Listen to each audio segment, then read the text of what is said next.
तो room temperature पे क्या होता है, रूम टेम्परेचर पे कुछ हीट एब्जॉर्ब करके इलेक्ट्रॉन जो है वैलेंस बैंड से फ्री होकर कंडक्शन बैंड की ओर जाना चालू कर जाते हैं और ये फॉरबिडन एनर्जी गैप को ये जंप कर सकते हैं। ये जंप करने की एनर्जी इनको कहाँ से मिले, टेम्परेचर के कारण। ठीक है, टेम्परेचर इंक्रीज हुआ, ये हाई एनर्जी में हीट जनरेट हुआ, हीट एनर्जी इनमें एनर्जी ग्रुप में काम करती है। ठीक है, at room temperature some of electron in valence band have sufficient thermal energy to jump to conduction band and a semiconductor can conduct even at room temperature, thus semiconductor behave as insulator at room temperature। ठीक है, अब आगे सब important points related to semiconductor. अब semiconductor से related कुछ important points समझ लेते हैं। Conductivity of semiconductor increases with increase in temperature. अब ये तीनों पॉइंट आपस में एक ही बात है। क्या कह रहा है कि आप जैसे जैसे टेम्परेचर बढ़ाओगे वैसे वैसे कंडक्टिविटी बढ़ती जाएगी सेमीकंडक्टर में। मैं रेजिस्टेंस के केस में क्या बताया था, जैसे टेम्परेचर बढ़ता है वैसे वैसे रेजिस्टेंस वो भी बढ़ते जाता है। ठीक है, रेजिस्टेंस बढ़ते जाता है मेटल का, कंडक्टर का। ठीक है, इसमें रेजिस्टेंस क्या होता है, कम होते जा रहा है। Resistance of semiconductor decreases with increase in temperature. Second point है resistance of semiconductor decreases, resistance decrease हो रहा है, उसमें रेजिस्टेंस इंक्रीज हो रहा था कंडक्टर के केस में। ओके, अब रेजिस्टेंस अगर डिक्रीज होगा तो कंडक्टिविटी ऑब्वियसली इंक्रीज होगी, जस्ट उल्टा होता है। अब अगर कभी भी रेजिस्टेंस टेम्परेचर के साथ डिक्रीज हो रहा है तो टेम्परेचर कोफिशिएंट ऑफ रेजिस्टेंस क्या होगा, नेगेटिव होगा। ठीक है, तो temperature coefficient of resistance is negative for semiconductor. Okay, ये टेम्परेचर कोफिशिएंट को मैं करंट चैप्टर में आप लोग को डिराइव करवाया था, alpha alpha is equal to R minus R zero divide by R zero delta T. ठीक है, ये हमेशा नेगेटिव होगा सेमीकंडक्टर के केस में। अब आगे देखते हैं क्लासिफिकेशन ऑफ सेमीकंडक्टर। अब सेमीकंडक्टर जो होता है उसके क्लासिफिकेशन देखें तो सेमीकंडक्टर दो टाइप का होता है। ठीक है, इसमें हम लोग कंफ्यूज हो जाता है, बच्चे बोलते हैं कि सेमीकंडक्टर कितने टाइप का, तो सब कुछ बोलते हैं पी टाइप एन टाइप। ऐसा नहीं होता है। सेमीकंडक्टर दो टाइप का होता है, इंट्रिंसिक सेमीकंडक्टर और एक्सट्रिंसिक सेमीकंडक्टर। एक्सट्रिंसिक सेमीकंडक्टर और फर्दर जब क्लासिफाइड होता है तो पी टाइप सेमीकंडक्टर और एन टाइप सेमीकंडक्टर में क्लासिफाइड होता है। अब इंट्रिंसिक सेमीकंडक्टर क्या होता है, एक्सट्रिंसिक सेमीकंडक्टर क्या होता है, पहले इसको समझ लेते हैं। अगर आप एक प्योर फॉर्म ऑफ सेमीकंडक्टर लेते हो, मतलब प्योर सिलिकॉन या प्योर जर्मेनियम, उसमें कुछ भी और नहीं मिलाते हैं, तो ये प्योर फॉर्म ऑफ सेमीकंडक्टर जो होता है यही इंट्रिंसिक सेमीकंडक्टर जो नेचुरली प्रेजेंट होता है। ठीक है, इसको हम लोग इंट्रिंसिक सेमीकंडक्टर कहते हैं। अब अगर हम लोग इसकी कंडक्टिविटी को बढ़ाने के लिए इसमें कुछ अलग से सब्सटेंस मिला देते हैं, ठीक है, मतलब कुछ डोपिंग कर देते हैं, तो इस चीज़ को हम लोग बोल देते हैं एक्सट्रिंसिक सेमीकंडक्टर। क्योंकि हम लोग सिलिकॉन तो सिर्फ सिलिकॉन नहीं ले, इसमें कुछ ना कुछ और भी मिलाए हैं, तो ये जो अलग टाइप का सेमीकंडक्टर बना इसको हम लोग एक्सट्रिंसिक सेमीकंडक्टर बना कहते हैं। अब होता क्या है, सेमी जैसे मैं आपको कंडक्टर बताया था, कंडक्टर में क्या होता है, करंट किसके कारण फ्लो होता है, सिर्फ इलेक्ट्रॉन के फ्लो के कारण। लेकिन सेमीकंडक्टर में करंट जो फ्लो होता है वो इलेक्ट्रॉन के फ्लो के कारण तो होता ही होता है, साथ में एक और एलिमेंट इसमें काम करता है, होल्स। होल्स भी फ्लो होते हैं, उसके कारण करंट फ्लो होता है। ठीक है, तो इसमें इलेक्ट्रॉन प्लस होल्स दोनों के फ्लो के कारण करंट फ्लो होता है। ठीक है, तो अगर एक्सटेंसिव सेमीकंडक्टर आपने कुछ डोपिंग किया, वो एक्सटेंसिव सेमीकंडक्टर बन गया, उसकी कंडक्टिविटी बढ़ गई, लेकिन कंडक्टिविटी अगर बढ़ गई और उसमें होल्स ज़्यादा जनरेट हो गए तब उसको हम कहेंगे पी टाइप सेमीकंडक्टर। और अगर कंडक्टिविटी बढ़ गई और उसमें इलेक्ट्रॉन ज़्यादा जनरेट हुए तो उसको N type, N for negative, electron में निगेटिव चार्ज होता है तो एन टाइप सेमीकंडक्टर इज, उसमें इलेक्ट्रॉन ज़्यादा रहेंगे। P type semiconductor positive, positive मतलब होल्स ज़्यादा रहेंगे। ठीक है, क्लियर, तो अब इसको समझ लेते हैं। लिख मतलब जो आपको लिखना है आप ये सब अपनी कॉपी में लिखते जाओगे। ठीक है, मैं बहुत धीरे स्क्रॉल कर रहा हूँ, या फिर आप पॉज करके भी लिख सकते हो। इंट्रिंसिक सेमीकंडक्टर और pure semiconductor is called intrinsic semiconductor. ठीक है, जो मैंने अभी बताया, the semiconductor in which current carriers electrons and holes are created due to thermal extinction only across the forbidden energy gap. ठीक है, इसमें होल्स या इलेक्ट्रॉन जो क्रिएट होते हैं वो सिर्फ थर्मल एक्सटेंशन के कारण ही होते हैं, मतलब आप टेम्परेचर बढ़ाओगे तभी होगी। ठीक है, across the forbidden energy gap is called an intrinsic semiconductor। ठीक है, अगर आप सिलिकॉन की बारे में बात करो, सिलिकॉन या जर्मेनियम इन दोनों की बात करो तो इसके आउटर ऑर्बिट में कितने इलेक्ट्रॉन होते हैं, 4 इलेक्ट्रॉन्स होते हैं। ठीक है, तो ये सिलिकॉन, इसके आउटर ऑर्बिट में 4 इलेक्ट्रॉन्स हैं, और सारे इलेक्ट्रॉन्स अगर आप इसको हीट दोगे तो कुछ इसके कोवेलेंट बॉन्ड आपस में ब्रेक होंगे और इलेक्ट्रॉन फ्री हो जाएंगे। ये फ्री इलेक्ट्रॉन आपस मूव करेंगे, कंडक्शन बैंड में जाएंगे और मतलब एक करंट प्रोड्यूस करेंगे। ठीक है, in intrinsic semiconductor number of electron equal to number of holes. ठीक है, जितने इलेक्ट्रॉन रहेंगे उतने ही होल्स रहेंगे, इसमें कोई भी ज़्यादा या कम नहीं होता, इसलिए इंट्रिंसिक।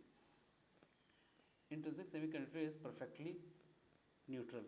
ठीक है, ऑन अप्लाइंग, न्यूट्रल क्यों होंगे, क्योंकि होल्स और इलेक्ट्रॉन आपस में बराबर हैं।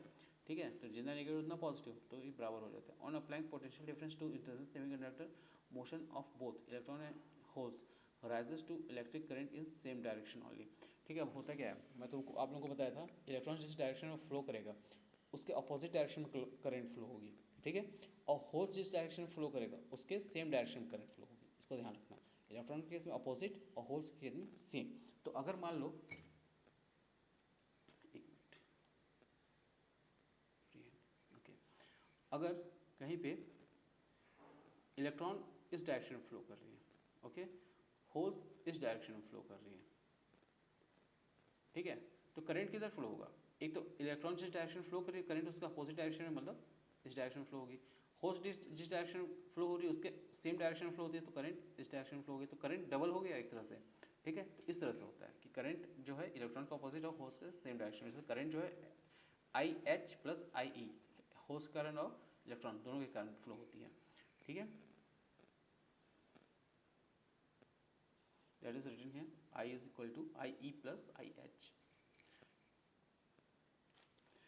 इन intrinsic semiconductor due to recombination of electron and holes conductivity decreases, ठीक है। होता क्या है कि इन दो फ्लो तो कर रहे हैं लेकिन जहाँ इलेक्ट्रॉन और होल्स आपस में मिलते हैं, इन लोग रिकम्बाइन हो जाते हैं, मतलब फिर वहाँ कुछ भी नहीं बचता है, ठीक है। तो इसके कारण कंडक्टिविटी इसकी डिक्रीज हो जाती है, because due to recombination charge carrier decreases, ठीक है। कम चार्ज कैरियर रिकम्बाइन हो गए तो चार्ज कैरियर डिक्रीज हो गए। अब एक्सट्रिंसिक सेमीकंडक्टर को समझ लेते हैं।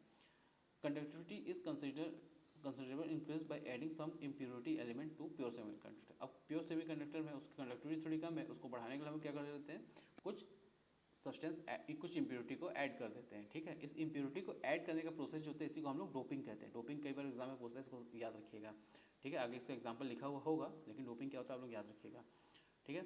There are two types of extrinsic semiconductor, first is P type semiconductor, second is N type semiconductor.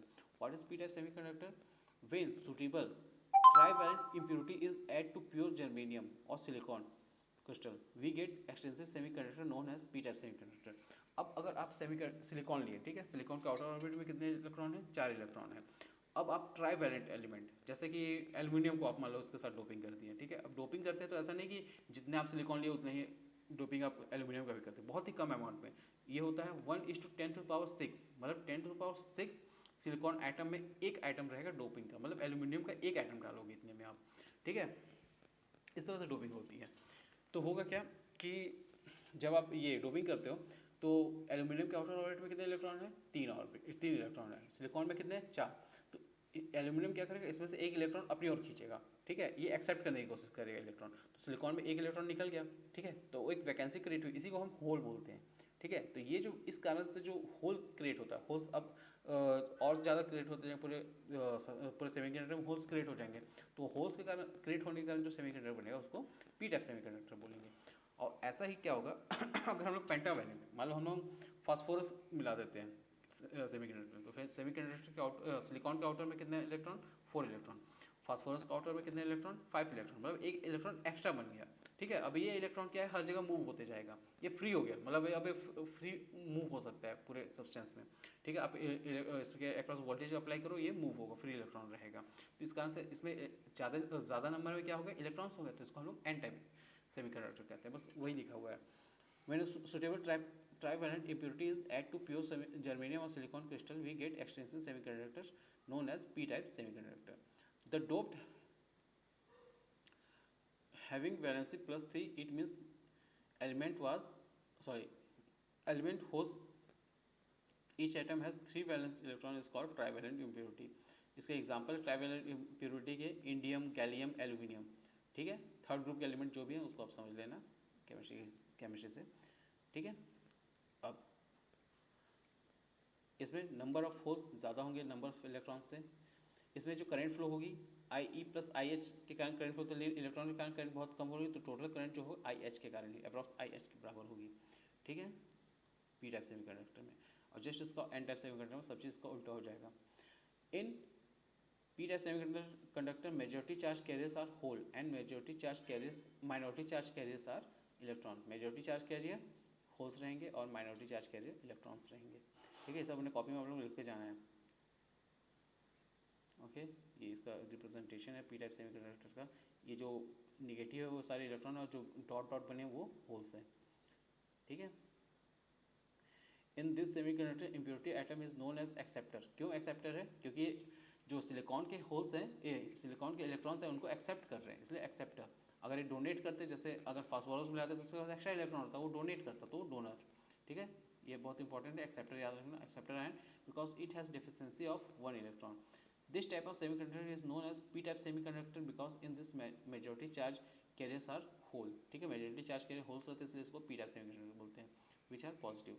N type semiconductor, अब एन टाइप सेमीकंडक्टर क्या होता है, when suitable pentavalent impurity is added to pure germanium और silicon. अब pentavalent impurity को जब हम लोग मिलाते हैं तो हम लोग एक्सटेंसिव सेमीकंडक्टर मिलता है, जिसको हम लोग एन टाइप सेमीकंडक्टर कहते हैं। बस वही सब चीज़ जो मैं अभी समझा चुका हूँ आप लोग वही लिखा हुआ है।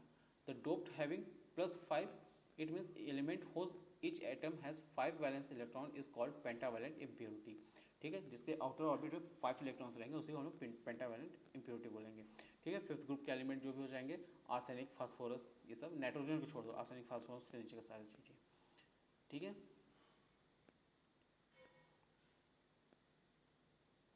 Conductivity increases due to one electron is free, ठीक है।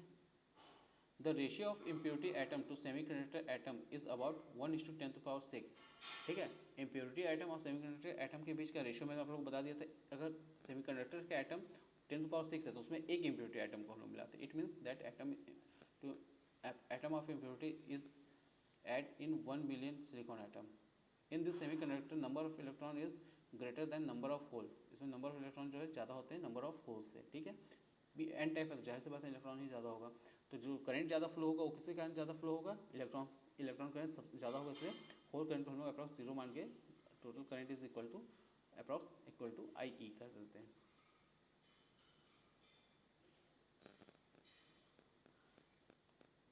ठीक है। एन टाइप जो सेमीकंडक्टर उसको रिप्रेजेंटेशन कुछ इस तरह से देंगे। In this semiconductor impurity atom is known as donor ion, ठीक है, डोनर आयन याद रखना, because it has an extra electron which is given to lattice, ठीक है। इसमें एक एक्स्ट्रा इलेक्ट्रॉन होता है जो कि ये मतलब सिलिकॉन को देता है, लैटिस को देता है, ठीक है, इसलिए इसको हम लोग डोनर आयन बोलते हैं। In this type of semiconductor is known as N type semiconductor because in this majority charge carriers are electron and which is negative, ठीक है। इसमें मेजॉरिटी चार्ज के इलेक्ट्रॉन होते हैं जो कि नेगेटिव होते हैं, इसलिए हम उसको एन टाइप सेमीकंडक्टर बोलते हैं। अब डोपिंग जैसे मैं अभी बताया था, जो इम्प्योरिटीज़ को हम लोग मिलाते हैं उसी को हम लोग, इस प्रोसेस को ही हम लोग डोपिंग कहते हैं। Doping is a process of addition of desirable impurity atom to a pure semiconductor to modify its property in controlled manner, ठीक है।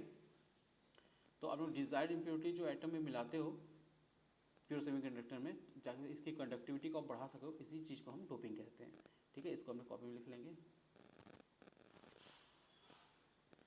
कंडीशन फॉर डोपिंग, अब क्या क्या कंडीशन होनी चाहिए डोपिंग के लिए। The doped atom should take the position of semiconductor atom in the lattice, ठीक है। तो जो आप डोपिंग करोगे उसका वो इतना बड़ा नहीं होगा वहाँ पे पोजीशन ही ना बना हुआ है सेमीकंडक्टर में, ठीक है। उसको ऐसा रहना चाहिए कि it should take a position of semiconductor atom, ठीक है, सेमीकंडक्टर एटम को हटा के उसकी पोजीशन ले सके। The presence of doped atom should not distort the crystal lattice, अब ऐसा नहीं होना चाहिए कि उसको आप डाले और लैटिस ही पूरा डिस्टॉर्ट हो गया, मतलब वो टूटने लग गया, क्रैक होने लग गया, ठीक है। तो size of doped atom should be almost same as that of crystal atom, मतलब कि डोप्ड एटम का जो साइज होता है वो क्रिस्टल एटम के साइज के बराबर ही होना चाहिए, ठीक है। तो आज की क्लास यहीं खत्म करते हैं, बाकी इसके आगे पीएन जंक्शन और डायोड वगैरह हम लोग कल के लेक्चर में पढ़ेंगे। Thank you class.